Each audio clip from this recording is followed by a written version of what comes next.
Ini kisah nyata saya, Bu. Jadi saya 7 tahun galau cari istri, Bu. 7 tahun. Akhirnya saya mau pergi ke Malaysia ceramah bersama profesor guru saya. Tiba-tiba prof saya berkata, "Ustadz, kau menikahlah. Tak enak kau nasihat perkawinan baru kau tidak ada istri." Saya bilang, ini orang tak sia juga, prof, tidak harus mati dulu. Tapi masalahnya, tidak ada ini, prof. Sudah, kata profesor saya, ada sepupu saya hafal Quran di Gorontalo. Oh boleh, kasih kenal saya. Pulang dari Malaysia kita kenalan. Pulang dari Malaysia saya lagi mengajar, tiba-tiba masuk SMS beliau. Belum ada WhatsApp waktu itu. "Ustadz, kita pergi ke acara nikah massal." Pergilah saya. Tidak ada undangan untuk ceramah. Saya hanya hadir untuk menemani profesor saya. Duduk saya, tiba-tiba bapaknya Ustadz Mutakhir sambutan.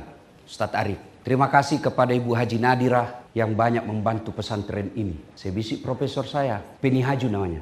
"Prof, siapa itu?" "Satu-satunya perempuan yang disebut ucapan terima kasih." "Oh, itu ibu yang banyak membantu pesantren. Itu ada anaknya di Gontor, hafal Quran." "Wih, kasih kenal saya, Prof." Dia bilang, "Prof, bagaimana sepupuku?" Mana saja yang cepat, Prof."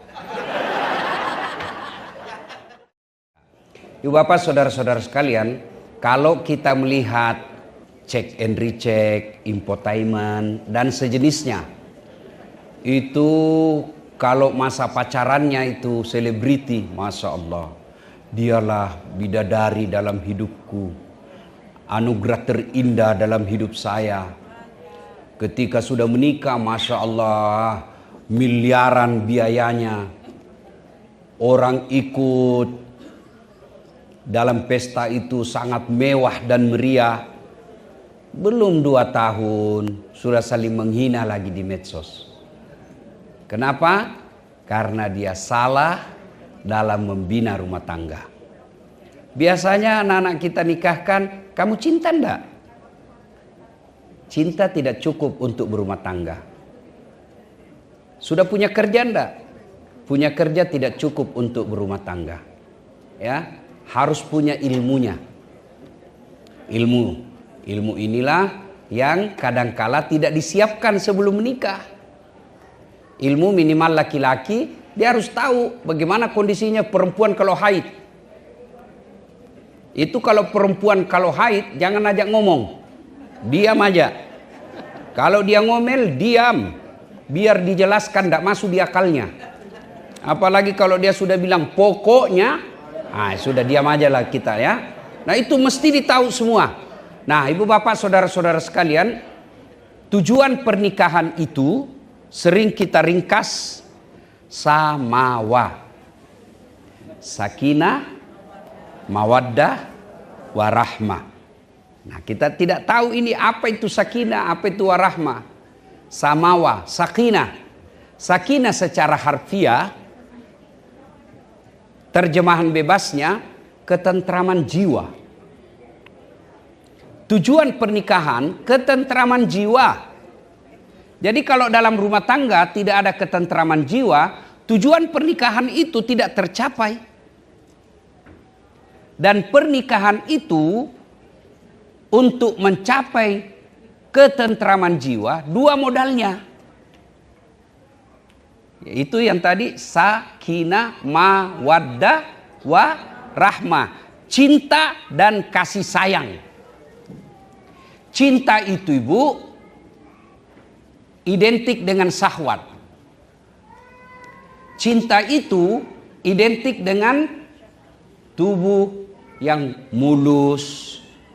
Maka tidak ada pernah kita dapati nenek-nenek cinta-cintaan. Tidak.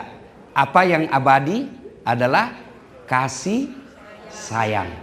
Itu yang abadi. Kalau cinta itu pasti pudar.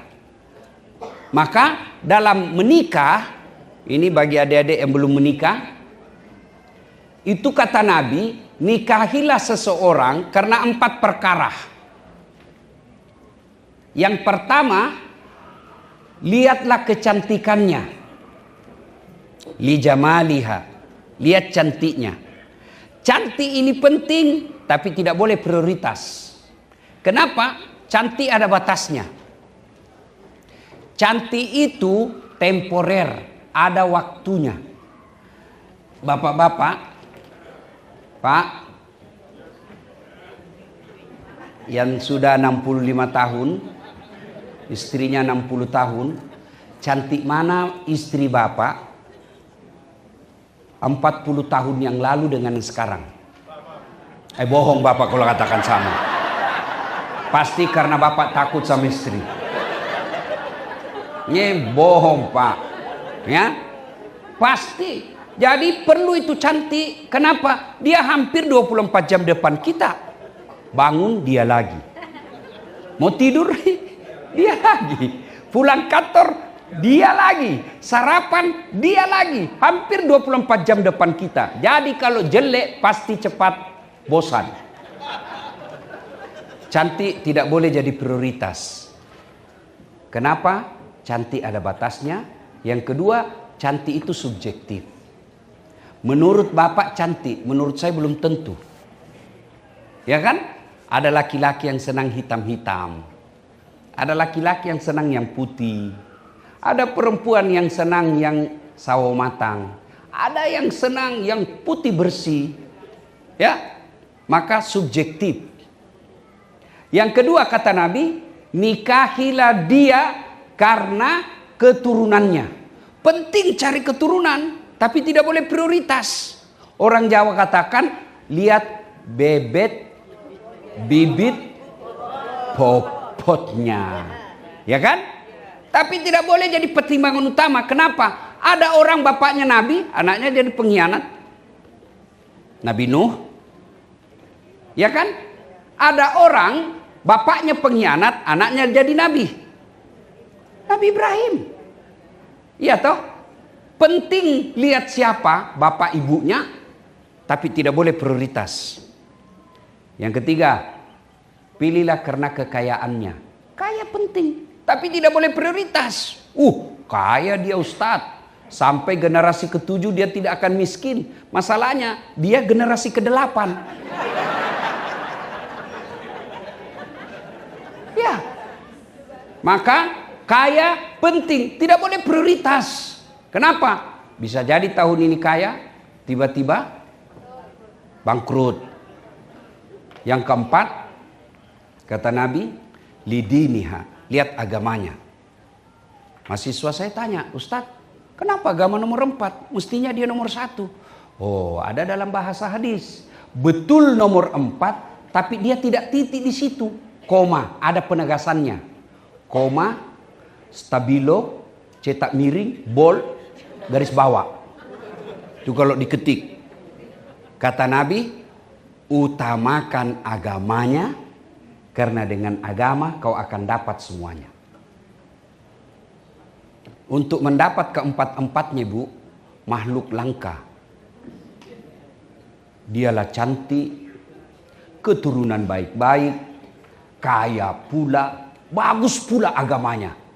100 perempuan belum tentu ada 2 orang di antaranya.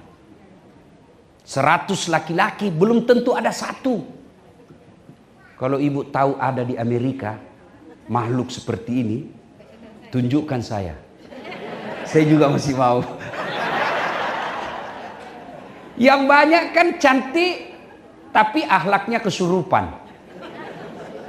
Ada lagi akhlaknya bagus, mukanya hancur. Ada lagi kaya cantik, otaknya yang heng. Iya kan? Maka itulah sebabnya Nabi katakan, utamakan agamanya. Kalau dia miskin, dengan akhlak mulianya tertutup kemiskinannya. Kalau dia jelek, dengan agamanya yang baik akan menutup kekurangan wajahnya. Paling sial, sudahlah jelek, miskin, keturunan orang jahat, tidak bagus lagi agamanya. Memangnya waktu milih merem. Nah, ibu bapak saudara-saudara sekalian, ini modal. Nah, yang banyak jadi masalah sekarang, kenapa rumah tangga banyak yang tidak saling menghormati. Setelah banyak orang curhat sama saya Bu hampir tiap hari curhat Bu. Banyak sekali orang curhat rumah tangga. Setelah saya pelajari dan survei, salah satu sebabnya karena pacaran. 4 tahun pacaran. Selama 4 tahun pasti ada saling berkhianat. Karena berkhianat, bohong dan lain sebagainya, saling memaki. Kenapa? Tidak ada saling menghormati, tidak ada ikatan. Kebiasaan itu yang 4 tahun saling bohong, saling hina, saling maki, itu yang lanjut setelah menikah. Ada enggak rumah tangga yang enggak pacaran? Banyak. Orang tua dulu, enggak ada itu pacar-pacaran. Ketemu bapaknya, sudah besar anakmu ya? Oh iya, anakku juga sudah gadis, sudah atur nikah. Bahagia. Ada, saya. Itu salah satu sebab saya dekat dengan Ustadz Mutakhir. Karena istri saya dapat di pondok beliau, pengajiannya. Saya pergi ceramah. Jadi saya 7 tahun galau cari istri, Bu. 7 tahun. Akhirnya saya mau pergi ke Malaysia ceramah. Bersama profesor guru saya. Tiba-tiba prof saya berkata, Ustadz kau menikahlah. Tak enak kau nasihat perkawinan baru kau tidak ada istri. Saya bilang ini orang tak sia juga prof, tidak harus mati dulu. Ya kan? Oke. Tapi masalahnya tidak ada ini prof. Sudah. Kata profesor saya. Ada sepupu saya hafal Quran di Gorontalo. Oh boleh, kasih kenal saya. Pulang dari Malaysia kita kenalan. Baik, pulang dari Malaysia saya lagi mengajar, tiba-tiba masuk SMS beliau. Belum ada WhatsApp waktu itu. Ustadz, kita pergi ke acara nikah massal. 40 pasang, Bu. Pergilah saya. Tidak ada undangan untuk ceramah, saya hanya hadir untuk menemani profesor saya. Duduk saya, tiba-tiba bapaknya Ustadz Mutakhir sambutan, Ustadz Arif. Terima kasih kepada Ibu Haji Nadirah yang banyak membantu pesantren ini. Saya bisik profesor saya, Penny Haju namanya. Prof, siapa itu? Satu-satunya perempuan yang disebut ucapan terima kasih. Oh itu ibu yang banyak membantu pesantren. Itu ada anaknya di Gontor, hafal Quran. Kasih kenal saya, Prof. Dia bilang, Prof, bagaimana sepupuku? Mana saja yang cepat, Prof. Ini kisah nyata saya, Bu. Ya, sudah, saya kenalan sama itu ibu. Hari Sabtu, hari Ahad. Jumat, saya khotbah Jumat bahas tentang kecemasan dalam hidup, sangka buruk kepada Allah. Selesai sholat sunnah ba'da Jumat, saya merenung, saya kena ceramah saya ini. Sudah, saya putuskan pergi melamar. Saya telepon ibu saya, Mak, melok kalau letu, saya mau pergi melamar. Nikah? Siapa? Ada, penghafal Quran ini. Napuji moko gak? Dia suka kamu kah? Makanya mama doakan saya. Ilo doangan nak. Bukanlah. Pergilah saya bilang sama sopir saya, kau tahu Limbung? Tahu, kita ke sana. Sampailah saya di sana. Begitu saya masuk rumahnya, saya naik ke lantai 4, saya ceritakan, Bu, bolehkah saya cerita rahasia? Padahal baru pertama saya ketemu di acara itu. Itu ibu yang jadi mertua saya sekarang. Kenapa? Ada rahasia ini, Bu. Saya malu kalau ditolak kan?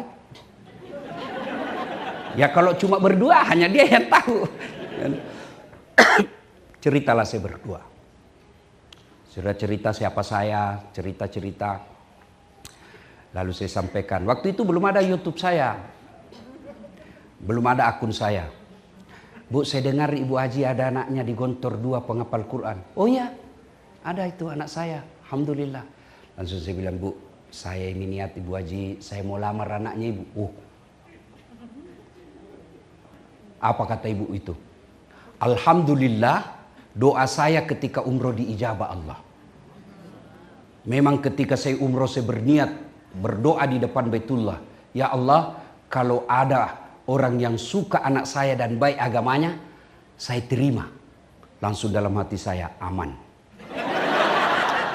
Ya, bagus agama saya merasa baiklah agama saya ini. Karena saya penceramah. Kalau dibilang baik kerjanya, saya mundur.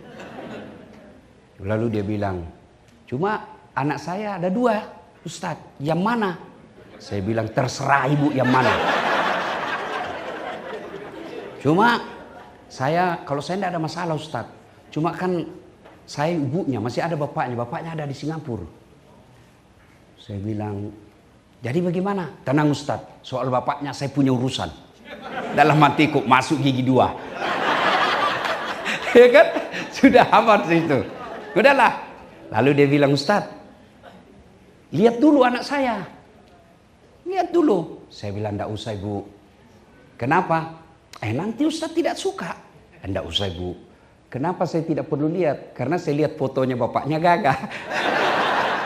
Di ruang tamu fotonya bapaknya cakep. Mamanya depan saya juga cantik. Saya bilang, enggak jauh-jauh lah dari sini nih. Kan?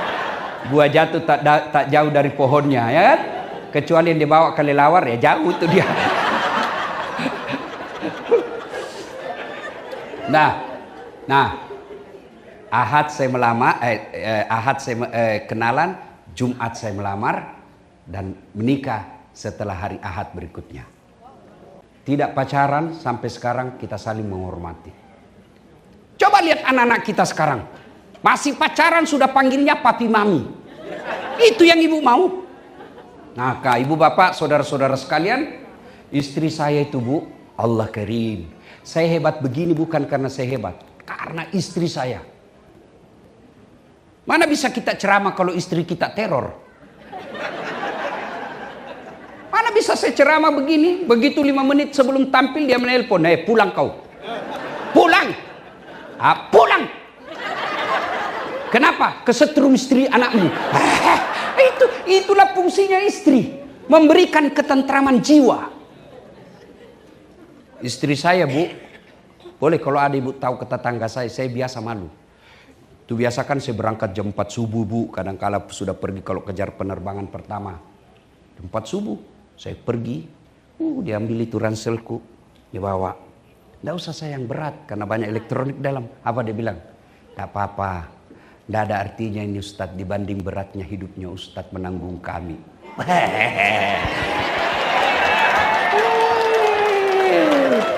Masya Allah. Saya naik mobil, itu pasti dia cium dulu tanganku. Sudah itu dia cium jidatku. Sudah itu mata kiri lagi, mata kanan lagi. Ini agak lama. Allah karim. Wallah Pak. Tiap hari semalam menikah, meskipun semalam saya bertengkar. Pasti itu. Biasa saya malu-malu sama tetangga, sama sopirku. Sudah itu cukup? Tidak.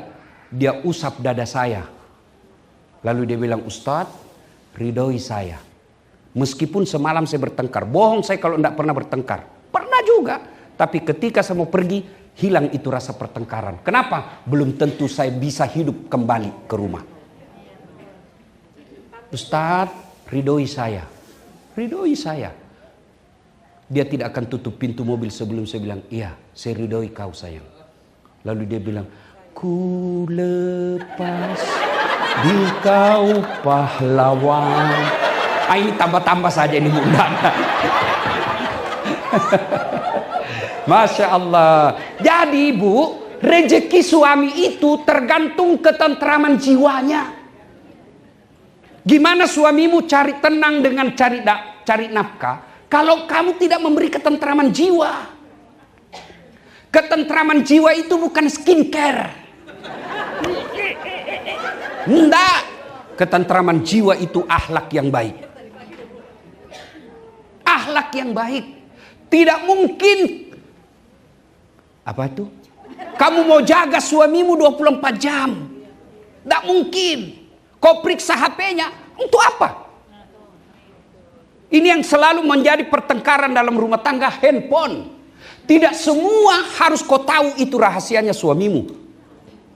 Yang penting kamu dinafkahi dan dia tidak berkhianat. Saya kasih handphone saya sama istri saya. Ini handphone saya. Bu, dengar ini Bu, yang suka periksa handphonenya suami. Untuk apa? Kalau kau mau jaga suamimu, bukan dengan periksa handphonenya. Bukan dengan periksa handphonenya, tapi apa? Hadir kau di hatinya. Gimana kau hadir di hatinya kalau kau tidak hormati orang tuanya? Gimana kau hadir di hatinya kalau kau kasar ngomong? Gimana kau hadir di hatinya kalau anaknya kau tidak urus? Saya mewakili perasaan laki-laki dan pasti semua sama. Bu, ibu mau tahu enggak ketentraman jiwa seorang suami? Dia pergi cari nafkah, masuk WhatsApp istrinya. Bang, ini saya lagi ngajar hafalan Quran. Anak kita, alhamdulillah, ini si bungsu sudah Iqra 2. Itu suamimu dalam hatinya, ndak rugi saya menakik cari nafkah. Biar saya setengah mati cari nafkah, ternyata istriku baik. Bagaimana suamimu mau tentram jiwanya telepon? Di mana kau? Salon. Di mana kau? Di mall. Di mana kau? Lagi jogging. Di mana kau? Banyak sekali tanya-tanya ini. Pulang di rumah, mestinya sudah siap makanannya, tidak kau siapkan. Jangan marah ya Bu, jangan marah. Ini gunanya dakwah. Supaya ada perubahan di antara kita. Kalau orang kaya, mewah rumahnya, apa aja bisa dibeli, tiap hari bertengkar, paling tidak hartanya tertukupi. Lalu kita cuma jauh, kerja juga ala kadarnya, gaji hanya untuk operasional sehari-hari, bertengkar tiap hari. Kapan kau bahagia? Yang herannya lagi bertengkar, hamil lagi.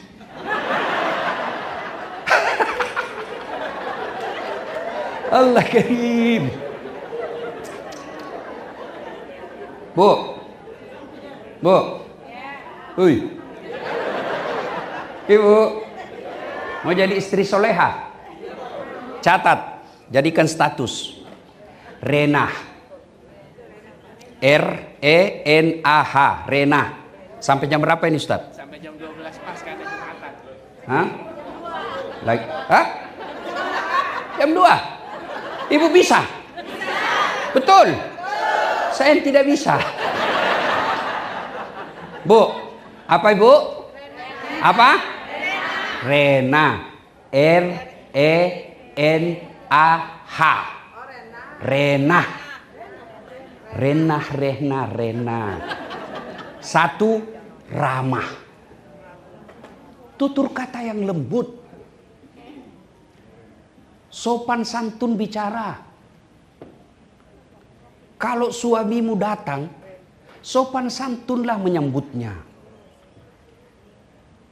Assalamualaikum kakandaku, Arjunaku. Masya Allah. Disambut suaminya. Waalaikumsalam adindaku Sri Kandiku. Lalu ibu berkata, Masya Allah bang, makin cakep aja kau bang. Kata suaminya. Kata istrinya, cakep sekali kau hari ini bang. Kata suaminya, berarti saya jelek kemarin. Ini juga suami yang tidak tahu diri. Tutur kata yang lembut. Ada juga perempuan, makin ada temannya suaminya, makin dia tunjukkan kekasarannya. Dia mau tunjukkan, lihat ini, saya atur suami saya. Mana ada? Tidak ada itu dalam ajaran agama, istri mengepalai dan membawa suami. Tidak ada itu. Ar-rijalu qawwamuna 'alan nisa. Kalau ada perempuan yang mendominasi suaminya, biasanya suami seperti itu menderita lahir batin.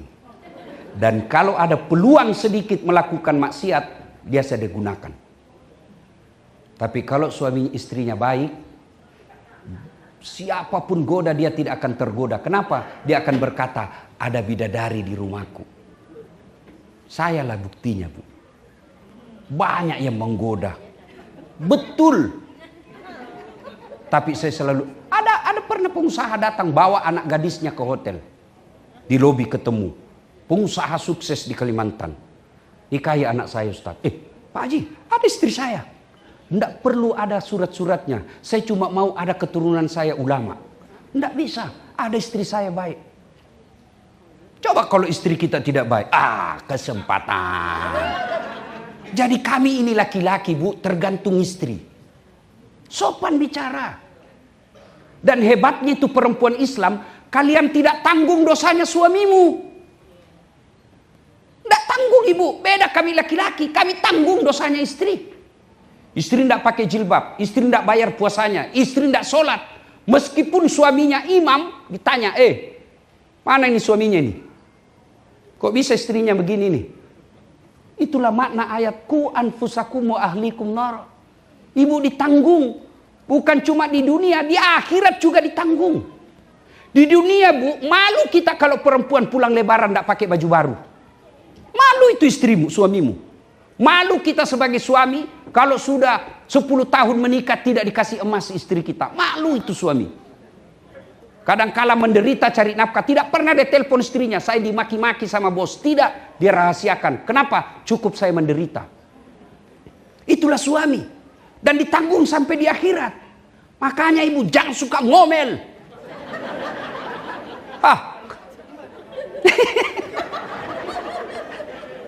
Bu. Rena. Rama. Cuma Masya Allah. Kalau istri sopan bicara. Bu. Coba lihat itu kalau kita naik pesawat. Waduh pramugari itu memang bos Allah. Assalamualaikum Pak, selamat pagi Pak. Ini kami siapkan ada minuman. Mau minuman apa? Yang hangat atau es atau jus? Sudah itu dikasih mau kopi. Kopinya Pak pakai gula atau tidak? Gulanya rendah kalori atau gimana? Dan dikasihnya kita Pak dengan 2 tangan. Suamimu naik pesawat pelayanan bisnis kelas. Sampai di rumah pelayanan kelas ekonomi. Ya, minimal kalau kita tidak bisa bahagiakan suami dengan kecantikan wajah kita, perbaiki akhlak. Akhlak itu tutur kata yang lembut. Betul Pak?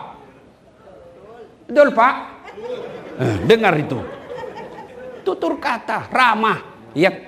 Oh 5 menit lagi. Karena Jumatan. 2. R-E. Apa itu? Elok. Apa artinya? Dia pandai memasak, berpenampilan cantik dan menarik di depan suami. Bahkan Nabi katakan, wanita soleha itu adalah mereka yang menyenangkan hati ketika dipandang wajahnya. Sayang 1000 sayang, perempuan cantik kalau dia mau pergi muktamar. Cantik kalau dia mau pergi pengantin. Begitu mau tidur sama suaminya, la haula wala quwwata illa billah. Daster tinggi sebelah. Ndak sikat gigi. Kadangkala dikasih bedak itu yang tebal di sini, ada lubangnya di matanya. Ada timun, nonton TV, pegang remote, angkat kaki. Kata suaminya, astagfirullah begini aja jodoh saya. Bu. Halo. R-E-N. Apa itu? Nikmat. Perempuan soleha pandai memasak masakan kesenangan suaminya. Makanya telepon mertua. Itu saya setelah menikah, ibu saya itu dia panggil menantunya. Nah, itu hebatnya ibu saya bu. Dia tahu semua masakan kesenangan anaknya. Itu anakku itu yang begini, dia senang ini. Kalau saya dia tahu apa kesenangan ikan kering. Kalau dia marah kasih ikan kering, tumis baik-baik, berhenti marah itu. Kasih kayu sayur bening. Dia tahu sekarang ibu-ibu malas masak. Ibu-ibu masih ingat ibu-ibu dulu mau bikin kopi. Oh susahnya ibu, saya lihat itu ibu saya kalau mau bikin kopi, ke pasar dulu beli kopi. Sudah jadi kopinya? Belum, dijemur dulu. Tidak digoreng, dijemur dulu bu. Sudah dijemur, baru digoreng. Sudah jadi kopinya? Tidak, baru ditumbuk. Sudah ditumbuk, sudah jadi? Tidak, ditapis. Tapisnya lagi pakai itu baju bodoh, baju khas orang Bugis yang tipis itu, ikat. Sudah itu sudah jadi kopinya? Tidak, dijemur lagi. Sudah itu baru dimasakkan air. Masaknya bukan tidak pakai kompor gas, pakai kayu. Iya toh? Sudah jadi kopinya. Masya Allah. Ke pasar dulu, berjam-jam dibikin prosesnya. Tapi bapak-bapak dulu belum ke sawah, sudah ada kopinya yang panas mengepul di mejanya. Ibu-ibu sekarang tinggal beli itu kopi saset 3 in 1, ada kopinya, ada gulanya, ada susunya, tinggal diseduh, belum juga dibikinkan suaminya kopi. Makanya jangan heran bapak banyak di warkop atau di kafe-kafe dia minum kopi. Kenapa? Istrinya enggak bikin kon kopi. Saya tanya bapak-bapak, kau enggak dibikinkan kopi? Dibikinkan si Ustadz di rumah, cuma ya kopi diminum, ngomelan dirasa. Bu, belajar masak-masakan. Ustadz boleh enggak beli-beli? Boleh, tapi ibu dapat pahala apa? Kalau ibu masak, bukankah ke pasar langkah-langkah kaki itu ibadah? Bukankah ngangkat pakaian itu ibadah? Bukankah masak itu ibadah? Bukankah itu berkeringat ibadah? Sehingga kalau semua proses masak itu jadi ibadah, banyak pahalanya ibu. Kalau beli saja, ibu dapat pahala apa? Boleh selama suaminya senang. Sekarang di Indonesia saya lihat sekarang, mau pulang suaminya ditelepon, bang mau makan apa? Senanglah kita. Wah dimasakkan. Ternyata GoFood. Ya, nah, ibu bapak saudara-saudara sekalian, waktu sebenarnya ini harus lebih panjang. Karena masalah kita dalam kehidupan sehari-hari, masalah rumah tangga.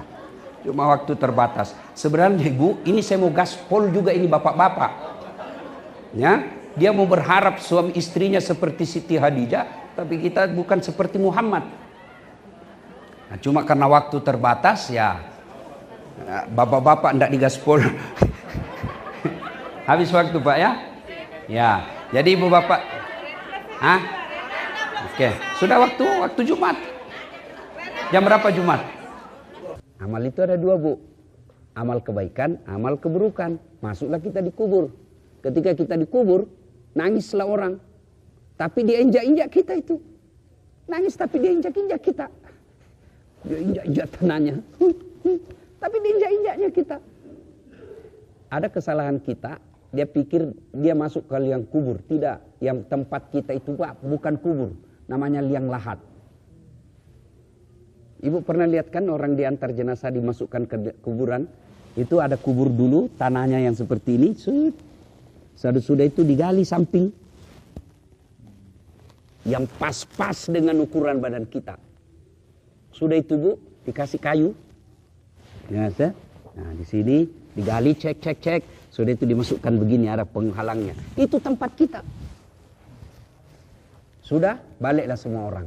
Kata Nabi, putus semua amal-amal. Tidak bisa lagi kau sholat, tidak bisa semuanya. 3 aja yang bisa mengalir terus menerus. 1 anak yang soleh dan soleha. Ibu-ibu saya tanya, bisa ndak anaknya ibu jadi dokter, ndak pernah kuliah fakultas kedokteran? Bisa ndak pak? Ndak mungkin. Bisa ndak anaknya ibu jadi anggota DPR, ndak pernah nyalek? Ndak mungkin. Ya kan? Bisa ndak anaknya ibu jadi tentara, polisi, ndak pernah daftar tentara, polisi? Ndak mungkin. Tapi bisa ndak anaknya ibu soleh dan soleha meskipun ndak sekolah? Bisa. Maknanya Allah lebih mudahkan anak kita jadi soleh dan soleha daripada jadi pejabat. Cuma sayang kita lebih bangga kalau anak kita pandai bahasa Inggris, tidak malu kalau anak kita tidak tahu ngaji. Hebat sekali itu. Itu kan kalau kita di tanah air, kagum kita lihat anak SD pandai bahasa Inggris. Hebat sekali Ustaz anaknya itu. Kenapa? Baru kelas 2 SD lancar bahasa Inggris. Sebenarnya hebat itu. Banyak yang begitu. Masa banyak? Kok ke Inggris? Tadi itu saya terbang dari New York ke sini. Anak-anak depan saya, bu, bahasa Inggris bersaudara. Lancar betul. Apa istimewanya? Banyak yang begitu. Yang istimewa itu bu, sholat subuh dingin, bunyi gerbang pintu kita, kita intip anak kita pergi ke masjid sholat jamaah. Itu yang istimewa. Sholat tahajud, hadir dia. Itu yang istimewa. Profesor anak kita, kaya, populer, selebriti. Tidak ada sholat, Tidak ada gunanya ibu kalau sudah dalam kubur. Coba lihat anak-anak kita sekarang kalau pergi ziarah kubur. Coba lihat. Dia baca doa. Tidak, update status. OTW ziarah kubur. Dia tidak baca doa tuh. Jangankan anak. Ibu sendiri banyak saya lihat. Ibu-ibu. Serba hitam. Kudungnya hitam. Tasnya hitam. Roknya hitam. Bajunya hitam. Payungnya hitam. Datang selesai lebaran. Dia baca doa, bukan. Imam yang disuruh. Pak Imam, bukan imam. Ada yang penjaga-jaga kubur itu. Bacakan doa. Yang baca kubur tidak tahu bahasa Arab. Ibunya juga tidak tahu bahasa Arab. Dia bacalah doa. Ini yang disuruh baca doa. Allahumma gfirli. Ini ibu di belakang. Amin. Wali walidayya. Amin. Warhamhuma kama rabbayani saghira. Amin. Kasihannya ini ibu. Dia kira ibunya didoakan. Padahal ibunya ini Pak Imam ya. Pak yang baca doa. Apa artinya itu? Allahumma ghafirli, ya Allah ampuni dosaku. Siapaku? Yang baca doa. Ibu bilang amin. Padahal doa ini dikabulkan. Kedua orang tuaku, amin. Orang tuanya nih. Maka ini karena kita tidak tahu agama. Maka ibu-ibu, anak mesti diwariskan agama. Dan agama kalau di tempat seperti ini sangat sulit anak-anak kita belajar di rumah. Itulah pentingnya ada masjid. Ini yang ceramah. Kalau Ustadz mau mutakhir memang orang pondok. Kalau saya bu, ibu sebut deh Ustadz kondang di Indonesia. Sebut. Semua dari pondok dan Timur Tengah. Saya SD SMP di kampung. SMA kelas fisika. Kuliah sospol.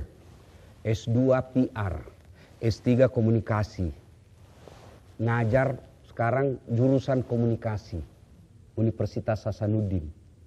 Di mana saya belajar? Agama, masjid. Di masjid. Saya baru sadar kira-kira 3 tahun terakhir. Oh begini cara Allah memelihara saya. Kenapa ibu? Saya selalu dekat dengan masjid rumah saya bu. Bukan saya ya, Allah yang memang mengantarkan saya selalu dapat rumah dekat masjid. Di kampung saya, rumah saya tidak jauh dari masjid. Mungkin 300 meter. Hijrah saya ke Makassar, pertama tinggal di Yosudarso. Dekat dari masjid Jalan Dakwah. Ada masjid di situ. Pindah saya dari Jalan Dakwah, Yosudarso, pindah ke Jalan Harimau. 9 tahun saya ngontrak di situ. Lebih dekat lagi bu, tidak sampai kira-kira 20 meter. Gunung-gunung saja saya sampai. Saya pindah lagi di Bayang-Bayang, ada lagi masjid dekat lagi dari rumah, tempat saya ngontrak. Ya, Babul Jannah namanya. Pindah lagi ke Setok Dopuli, itu di Jalan Cemara, dekat lagi dengan masjid. Ada itu masjid di Perumnas Tok Dopuli, dekat lagi saya. Malah saya jadi ketua remaja masjid di situ. Pindah lagi saya ke Tok Dopuli, ada lagi masjid. Saya ngontrak di situ, ada lagi masjid di belakangnya. Nah, saya pindah ke Hertasni sekarang tempat saya. Tidak ada masjid, saya bikin masjid depannya. Jadi ibu, kalau beli rumah di Jakarta, beli rumah di Surabaya, di kampung ibu, untuk anak, beli rumah yang dekat dengan masjid. Kita kadang-kala beli rumah, kita pergi ke pameran perumahan 10 menit dari bandara. Tiap hari kau mau ke bandara? Hah?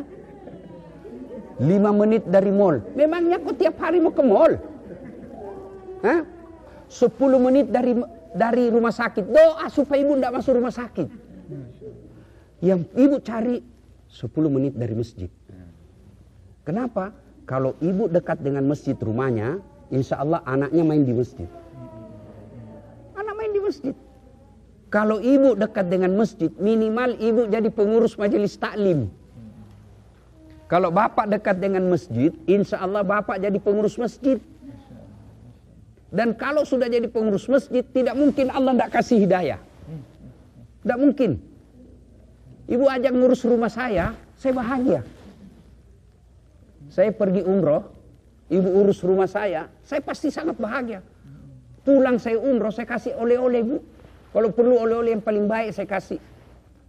Ini manusia. Ngurus rumahnya kita senang. Apalagi Allah. Rumah Allah di muka bumi ini salah satu masjid. Jadi kalau orang ngurus masjid, tidak mungkin Allah sengsarakan hidupnya. Kalaupun ada masalah dalam hidupnya, masalah itu membuat dia dekat dengan Allah. Nah sekarang, ibu punya ikhtiar untuk mengadakan masjid. Jangan pikir setan menyerah. Oh, tidak. Oh dia lihat berbahaya ini ibu ini bisa masuk surga ini. Maka dia hasut kita. Mulai dari sangka buruk. Bisa gunakan ini uang. Nah itu sangka itu. Sangka buruk, setan masuk di situ. Yang pegang uang, setan juga masuk. Ambil aja. Ambil itu kan ada hakmu sebagai amil. Itu setan masuk. Jangan pikir kalau kita mau berbuat baik setan paling sibuk. Dia enggak bakal dia biarkan kita. Maka kumpul-kumpul seperti itu setan juga panik dia. Aduh ada lagi si Dasat ini. Itu setan. Andai saja ibu lihat ini, oh dia kepanasan dia di sini. Kenapa enggak dilihat? Karena kalau ibu lihat lari kita semua. Tapi percaya di sini ada, cuma enggak lihat karena alam kita berbeda. Maka percaya ibu bapak saudara-saudara sekalian, niat untuk mengadakan masjid sangat mulia. Ya, nah, maka tidak cukup dengan niat, harus ada ikhtiar. Percaya deh bu, tidak ada orang yang susah hidupnya kalau dia bangun masjid. Saya sudah buktikan banyak orang. Untuk mancing kekayaan itu, semakin besar ikan yang kita mau, harus umpannya juga harus besar. Jadi kalau orang cari nafkah memperkaya diri dengan tambah jam kerja, lembur kiri kanan, itu bagi orang yang tidak beriman. Bagi kita orang beriman, 4 ini kunci rahasianya ini rezeki. 1, salat duha. 2, baca al-waqiah. 3, sedekah. 4, silaturahmi. Dan saya sudah buktikan itu. Saya selalu bilang, bu saya ini tidak banyak uangku. Tapi banyak temanku. Temanku yang banyak uangnya. Kemana-mana saya selalu gratis. Itu kalau saya ke pasar di Makassar, tidak pernah laku duit saya bu. Baru saya turun dari mobil sudah teriak, Assalamualaikum Ustaz. Dalam hatiku aman dan terkendali. Ada yang bayarkan sayur saya. Enggak usah. Enggak enak bu, masih pagi-pagi. Enggak usah Ustaz. Dalam hatiku memang itu yang kutunggu. Ya kan?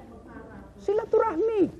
Jadi kalau ada orang, dia bagian dari usaha. Mencari kekayaan, lembur kiri kanan. Bagi kita pakai aja ini 4 tips. Sedekah. Ya. Dan orang sedekah tidak Allah lihat banyaknya. Tapi yang Allah lihat rutinitasnya. Mungkin ibu tiap Jumat cuma $10. Tapi rutin dan ikhlas. Allah lihat, wah baik ini. Tambah dia rezekinya. Apa susahnya Allah kasih? Ya.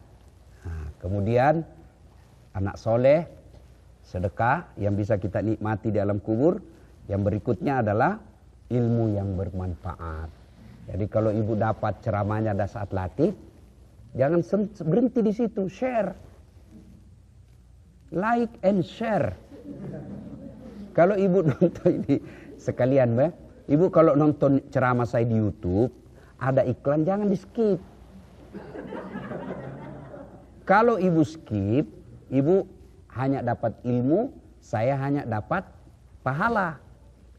Tapi kalau ibu nonton 1 iklan, 2 iklan, kan paling 30 detik. Ibu kalau nonton itu artinya ibu menyumbang ke saya. Dan itu bukan untuk saya. Tapi untuk orang-orang yang kita bantu. Dari mana saya dapat duit bisa bangun masjid? Ya itulah itu. Dari YouTube. Maka kalau ibu nonton, jangan lupa. Jangan di skip iklannya. Ya, apalagi kalau ibu teruskan. Lalu catatannya, nonton iklannya ya untuk menyumbang Ustadz Dasat. Ini dapat pahala. Ya, nah ini 3 ibu ya. Setelah ibu keluar tuh di sini, setan goda lagi tuh. Selalu ingat ibu, setan tidak pernah biarkan kita berbuat baik. Kita keluar dari sini, mulai itu dia hilang yang kita tadi dengar dakwah. Kan orang dengar dakwah itu efeknya setelah dengar dakwah, itu kalau belajar dari sejarah, ada yang sifatnya dengar dakwah seperti Abu Bakar Siddiq. Dengar sami'na wa ta'na, langsung beriman. Ya, ada model kedua, Abu Lahab. Tolak 100%. Nggak ada, tolak semuanya. Ada model ketiga, lawan dulu baru masuk Islam. Abu Sofyan. Lu udah lawan dulu, tapi akhirnya setelah Fatu Makkah masuk Islam dan ikut berjuang. Ya, ketika Rasulullah sallallahu alaihi wasallam telah wafat, beliau ikut berjuang bersama Umar bin Khattab dan Khalid bin Walid. Itu orang tidak banyak tahu. Abu Sofyan itu meskipun jahat di awal-awal dakwah Islam, tapi setelah masuk Islam itu bahkan matanya satu rusak matanya ketika perang kena panah. Cepretan panah. Itu Abu Sofyan. Ada model keempat. Beriman dulu lalu kafir. Nah, Abdullah bin Ubay. Nah, ibu periksa setelah keluar dari sini. Ada mikir-mikir dulu. Ada sudah itu dilupa lagi. Mudah-mudahan kita semua Umar bin Abu Bakar Siddiq. Dengar sami'na wa ata'na. Insyaallah. Tapi apa yang saya sampaikan soal sedekah ini tidak ada guna kalau kita hanya dengar tanpa action. Action langsung sedekah seadanya saja. Nah, tips kalau sedekah itu apa yang pertama muncul di hati itu yang ibu selesaikan. Misalnya saya mau sedekah $100, jangan tawar langsung, karena setan akan bisik lagi itu terlalu banyak, $10 cukup, itu setan. Maka kalau tips saya bu, cara saya selalu berpikir bukan memberi, tapi menitip. Nitip. Nah, supaya kalau saya titip, berarti saya mau pakai lagi nanti. Kalau selama niat kita, di pikiran kita memberi, pasti kita pikir, seadanya aja. Namanya memberi. Tapi kalau saya bilang saya titip, berarti makin banyak titipan saya. Kemarin saya katakan, makin banyak saldo kan makin senang. Cari deh orang yang bangkrut gara-gara sedekah. Di Sulawesi Selatan ada namanya Haji Andi Sose. Kalau ibu ke Sulawesi Selatan dapat masjid Juang 45, beliau yang bangun. Terakhir beliau bangun itu masjid 165 masjid. Tidak pernah kita dengar bangkrut, tidak pernah kita dengar sakit. Yang paling kita dengar habis kawin lagi. Paling itu kita dengar, oh habis kawin lagi, oh istrinya muda betul. Itu aja kita dengar. Tidak pernah kita dengar sakit. Dan setiap pejabat yang mau masuk ke Sulawesi Selatan pasti datang ke rumah beliau. Nah, sedekahlah. Ya, wallahu a'lam bishawab. Terima kasih Ustaz.